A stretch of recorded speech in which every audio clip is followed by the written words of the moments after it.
in more than $13 billion in spending. The report also says over 240,000 contractors are employed in Iraq and Afghanistan, around 80% of them foreign nationals.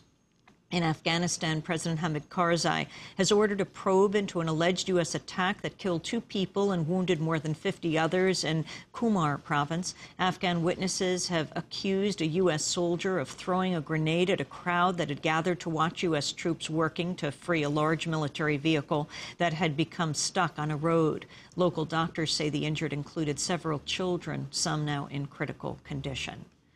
A former State Department analyst and his wife have been denied bail following their arrest on allegations of being longtime spies for the Cuban government. Walter Kendall Myers and his wife Gwendolyn appeared in a Washington, D.C. courtroom on Wednesday after pleading not guilty to charges of conspiracy, being agents of a foreign government, and wire fraud.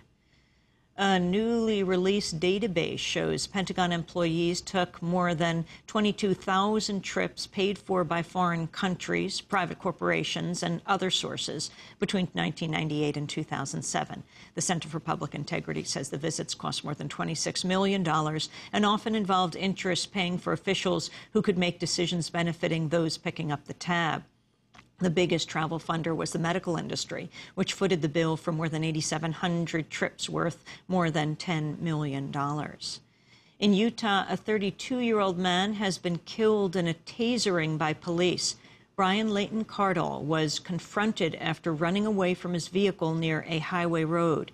He'd recently struggled with mental health issues, and his wife had called police. When Cardall was found, a police officer used his taser weapon, causing Cardall to lose consciousness. He was pronounced dead after being taken to a hospital.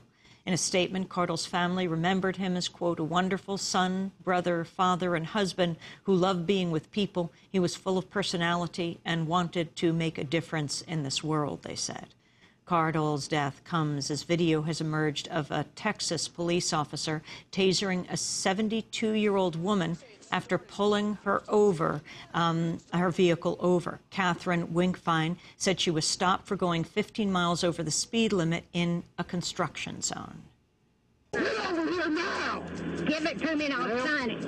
Oh, you're going to stop me? Ma'am, you're going to stop a 72-year-old woman? Get on the ground! Get on the ground! Oh! Now put your hands on your back! Put your hands behind your back! You're going to be tased again! Right now. Texas police have insisted the officer's actions were justified. You can watch the video online at democracynow.org.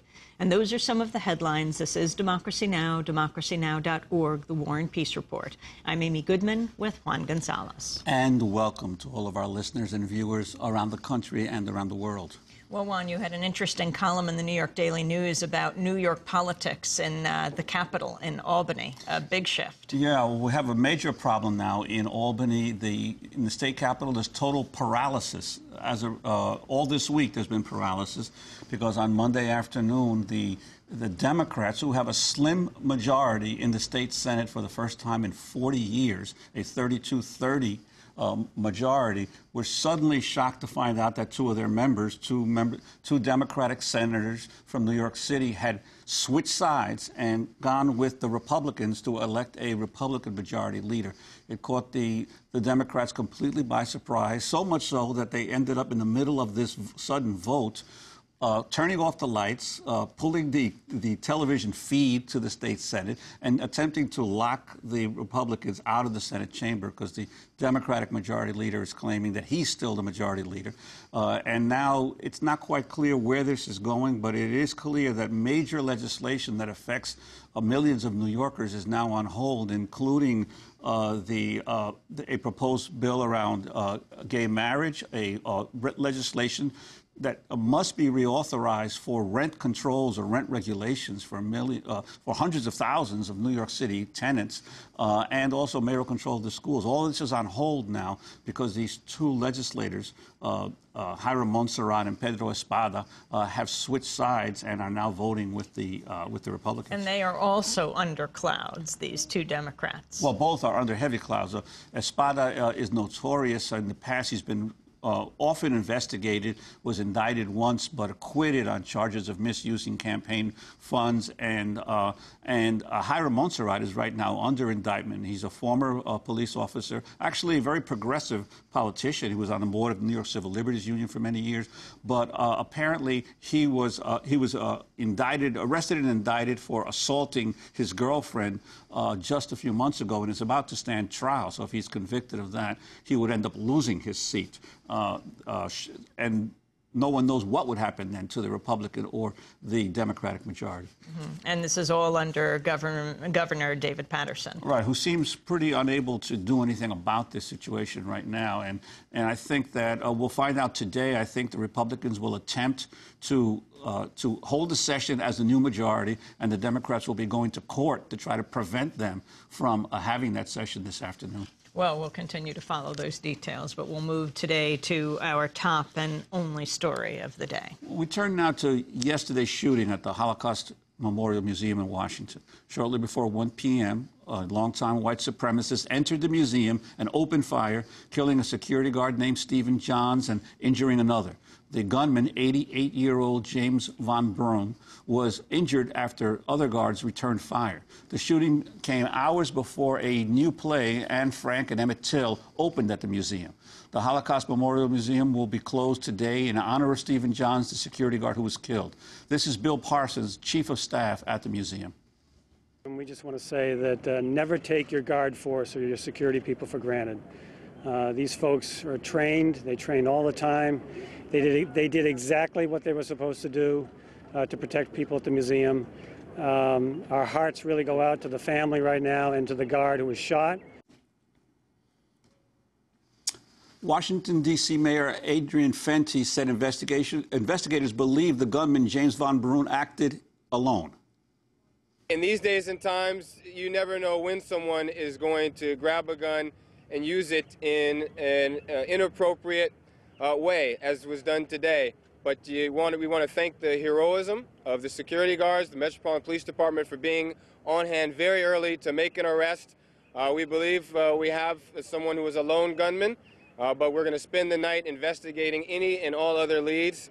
Wednesday was not James von Brunn's first run-in with the law. Police said he was a longtime white supremacist and anti-Semite. In 1981, he was arrested after entering the headquarters of the Federal Reserve armed with a revolver and a 12-gauge shotgun. He told police he was planning to take Paul Volcker, then chair of the Federal Reserve Board, hostage. He ended up serving over 6 years in jail for that incident. Von Brunn runs the website holywesternempire.org, which was listed last year as a hate site by the Southern Poverty Law Center. He once worked at Noontide Press, run by William Carto, one of the nation's most prominent white nationalists and anti-Semites. The shooting at the Holocaust Memorial Museum Wednesday marks at least the third recent shooting involving a gunman with ties to the White Nationalist Movement. On May 31st, anti-abortion activist Scott Roeder allegedly shot dead Dr. George Tiller at his church in Wichita, Kansas. Roeder was a former member of the Freemen, a white nationalist militia organization. On April 4th, the white supremacists in Pittsburgh shot dead 3 police officers. We're joined today by one of the nation's leading researchers on right-wing hate groups. Leonard Zeskind has been closely monitoring white nationalist and anti-Semitic groups for over 30 years. He's just published the book Blood and Politics, The History of the White Nationalist Movement from the Margins to the Mainstream. He joins us from Kansas City, where he runs the Institute for Research and Education on Human Rights. It's good to have you with us, Leonard Zeskind. Let's get right to this first story. What happened yesterday at the Holocaust Museum? Who is von Brunn? Von Brunn, as you noted, is a longtime white supremacist.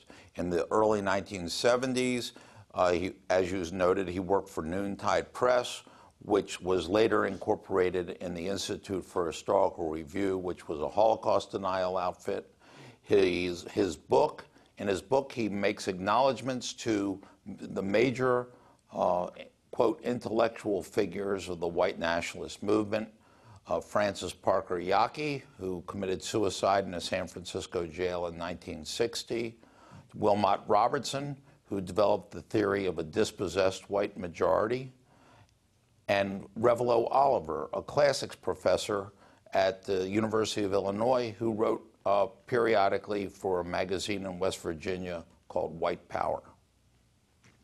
We're going to break and then come back to this discussion for the whole hour and talk about all of these incidents of violence and overall the history of the White Nationalist Movement. Leonard Zeskind is our guest. His new book, just out now, Blood and Politics. Stay with us.